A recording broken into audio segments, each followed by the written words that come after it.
Intimacy is often associated with sex because being intimate is seen as being physically close to someone else. However, there are other forms of intimacy that don't involve sex or touch at all, such as emotional, intellectual, experiential, and spiritual intimacy that is just as important to a relationship as the physical kind. All these types of intimacy can help strengthen healthy relationships, but sometimes you might notice yourself or your partner avoiding or being unable to be as close as you wanna be. Perhaps they're anxious about being so open or afraid to show their insecurities with you. If you're curious to know why you or your partner may be avoiding intimacy, here are 7 reasons why we avoid intimacy. Rejection and engulfment. One reason why you may avoid intimacy may have to do with fears of rejection and engulfment.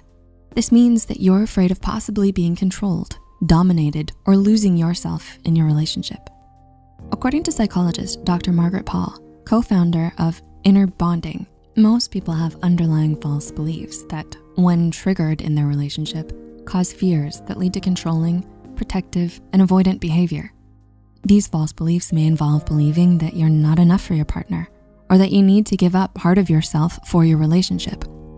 In cases like this, communication is key. When you're open to learning about you and your partner's fears and underlying false beliefs, your relationship becomes an ever-evolving one, and that's a good thing.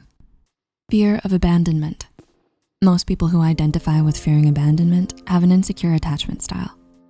Psychotherapist Shaman Ajan states that this can become a hindrance to making deep emotional and intimate connections with a partner. Similarly, according to holistic psychologist Nicole Lippin-Baril, having an insecure attachment style may lead to anxieties about whether or not your own needs and desires can be met. You may expect the other person to abandon and hurt you in some way. Lippin-Baril even said, typically these attachment styles, if unresolved, play out in adulthood.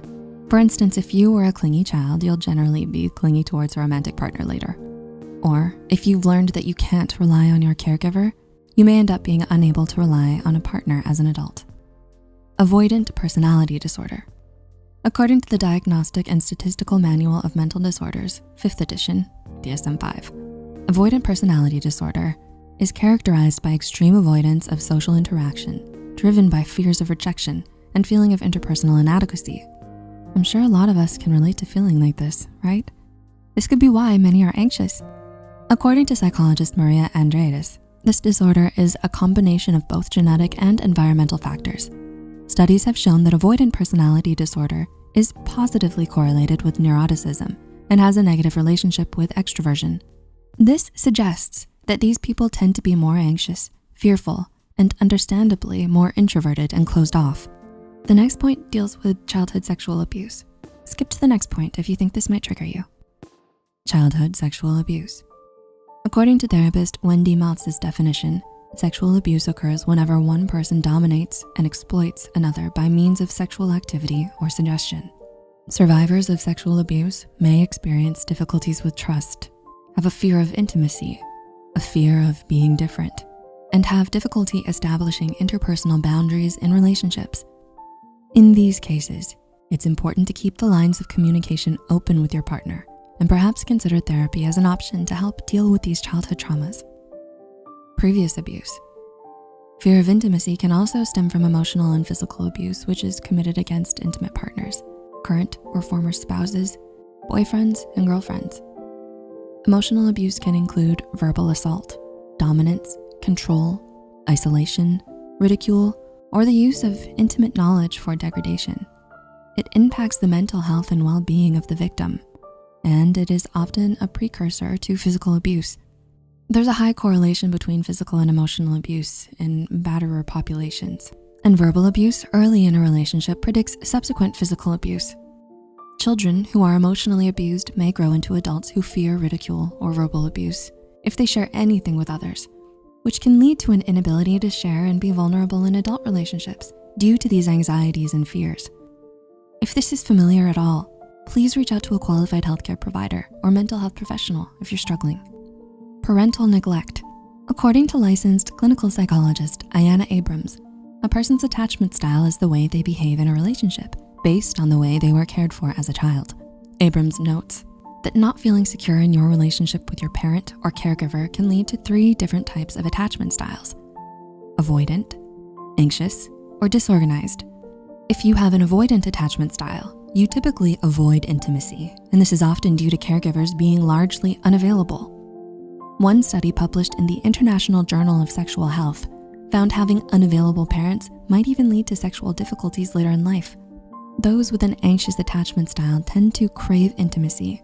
It usually forms when a child has inconsistent caregivers who are not always there for them.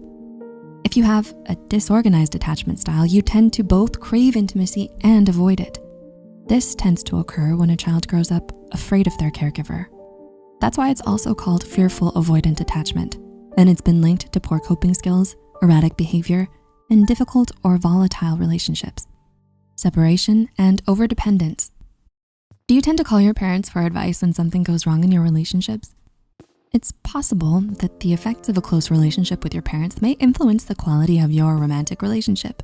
Separation individuation is defined by Margaret Schomburger Mahler as the developmental phase in which you gradually differentiate yourself from your mother, develop awareness of your separate identity, and attain relatively autonomous status. Psychiatrist Helm Sterlin noted that a very close relationship with parents may actually end up hindering romantic relationships in adolescence. A fear of intimacy, as we've explained, is due to anxiety caused by a variety of reasons. The fear could also lead to depression because as human beings, we're emotionally and psychologically wired for social connection and closeness. Could you relate to any of these points? Let us know in the comments.